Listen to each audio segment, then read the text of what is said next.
একজন মহিলা স্বামী বড় অসুস্থ, ছোট ছোট দুটা বাচ্চা আছে, খুব অভাব, দিন পথ কোনো মতে যায়। স্বামী একটু কর্ম করে, ওই কর্ম দিয়ে যা পায় তাদের সংসার চালায়। কিন্তু স্বামী অসুস্থ হয়ে গেছে, সংসার চালার মতো আর কেউ নাই। আল্লাহর বান্দী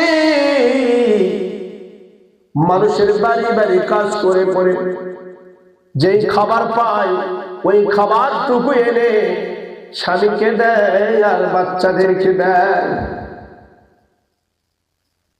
আল্লাহর বান্দী একদিন সারাদিন মানুষের বাড়ি বাড়ি ঘুরলেন, কোনো কাজ পাইলেন না। বাড়িতে এসে দেখে বাচ্চাগুলো ক্ষুধার যন্ত্রণায় ছটফট করতেছে।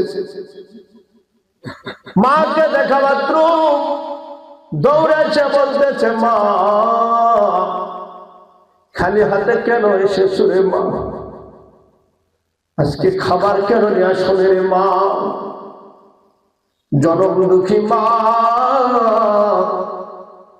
সন্তানদেরকে বলতেছে, বাবা আজকে আমি সারাদিন ঘুরে বেড়ালাম রে বাবা, কিন্তু কোনো কাজ পাইলাম না, এই জন্য আমি খালি হাতে এসেছি। সন্তানগুলো হাউমাউ করে কান্না শুরু করে দিল।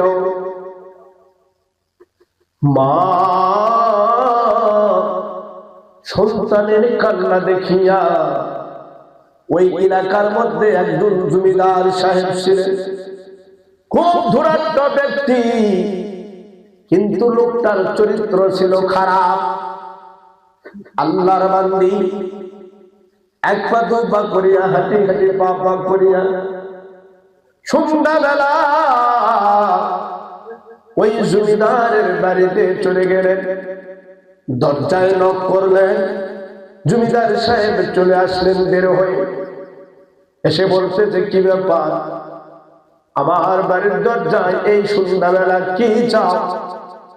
আল্লাহর বান্দী বলতেছে, ও জমিদার সাহেব, আমার সন্তানগুলো কালকে সন্ধ্যায় খাবার খেয়েছে, এখন পর্যন্ত আমার সন্তানেরা কিছু খাবার খায় নাই। আমি সারাদিন মানুষের দ্বারে দ্বারে কাজ করার জন্য ঘুরে বেড়াইলাম, কিন্তু কোনো কাজ পাইলাম না। দয়া করে যদি আপনি আমাকে কিছু আটা দেন, আমি আমার সন্তানদেরকে একটু রুটি বানিয়ে খাওয়াতে পারতাম। জমিদার সাহেব ছিল লম্বর চরিত্রের একজন মানুষ। জমিদার ডাকতে বলেন, আল্লাহর বান্দী, আমি তোমাকে খাবার দিতে পারি, আমি তোমাকে আটা দিতে পারি, তবে শর্ত হলো একটি রাত আমার সাথে তোমাকে থাকতে হবে। জোরে বলেন নাউজুবিল্লাহ। আল্লাহর বান্দী এই কথা শুনিয়া বাড়িতে চলে আসলেন।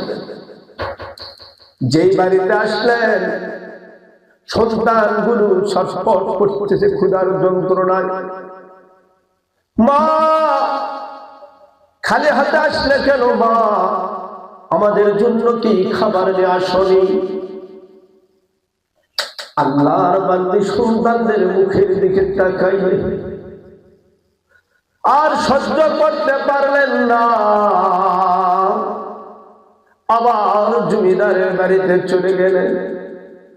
গিয়ে বলতেছেন, জমিদার সাহেব, আমি আপনার প্রস্তাবে রাজি আছি, আমি থাকব, তবে শর্ত হইল আগে আমাকে আটা দেন, এই আটা নিয়ে আমি বাড়িতে চলে যাব, রুটি তৈরি করব, ওই রুটি আমার সন্তানদেরকে খাওয়াইব, আমার অসুস্থ স্বামীকে খাওয়াইব, তারপর তাদেরকে ঘুমিয়ে দেব। সবাই যখন ঘুমিয়ে পড়বে তখন আমি আপনার বাড়িতে চলে আসব। এটা হলো আমার শর্ত। জমিদার বলতেছে ঠিক আছে, আমি তোমার শর্তে রাজি আছি, যাও। আটা দিয়ে দিলাম, কিছু আটা দিয়ে দিলেন। আল্লাহর বান্দে আটা নিয়ে বাড়িতে চলে আসলেন, আটা দিয়ে রুটি তৈরি করলেন, সন্তানদেরকে খাওয়াইয়া দিলেন, অসুস্থ স্বামীকে খাওয়াইয়া দিলেন। খাওয়াইয়া দিয়া আল্লাহর বান্দি ওয়াদা রক্ষার জন্য তিনি জমিদারের বাড়িতে যাচ্ছে। দরজায় নক করলেন, জমিদার সাহেব দরজা খুলে দিল। তিনি ঘরের মধ্যে প্রবেশ করলেন। আল্লাহর বান্দি ঘরের মধ্যে যখন প্রবেশ করলেন, একা বসে আছে।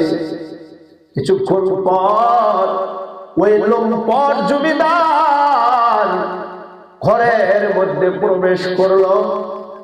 যুবতী মহিলার দিকে, আল্লাহর বান্দির দিকে এগিয়ে যাচ্ছে তাকে ধরার জন্য, তার সঙ্গে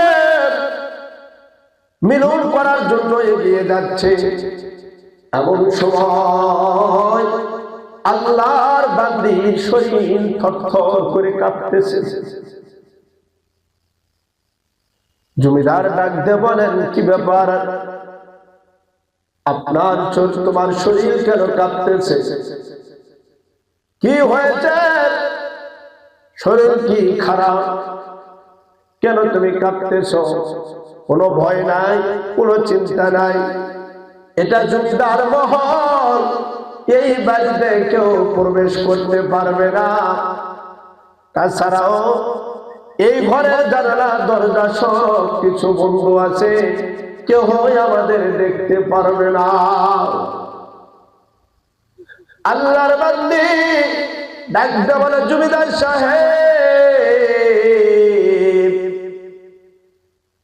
কেউ কি দেখতে পারতেছে না? বলতেছে, জমিদার বলতেছে, না না, কেউ দেখতে পায় না। আল্লাহর বান্দি বলতেছে, ও জমিদার সাহেব, দুনিয়ার সব চক্ষুর আড়ালে তো পর্দা আছে, দুনিয়ার কেউ দেখতে পারতেছে না,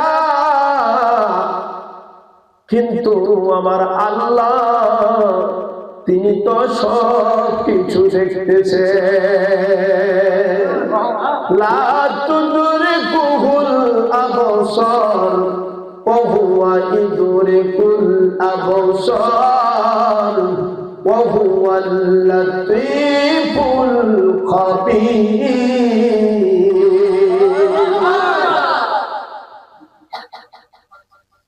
আমার আল্লাহ পাক রব্বুল আলামিন, তাকে তো আমরা দেখতে পারতেছি না, কিন্তু তিনি তো সবকিছু দেখতেছেন। ও জমিদার সাহেব, ওই আল্লাহর সম্মুখে এমন কুকর্ম কেমন করে আমি করব, এই ভয়ে আমার শরীর কাঁপতেছে। কিয়ামতের দিন যদি আল্লাহ বলেন, হে আমার বান্দি, আমি কি আগে ঘোষণা দেই নাই, ইয়া আইয়ুহাল্লাযীনা আমানু লা তুলহিকুম আমওয়ালুকুম ওয়ালা আওলাদুকুম আন যিকরিল্লাহ ওয়া মান ইয়াফআল যালিকা ফাউলাইকা হুমুল খাসিরুন।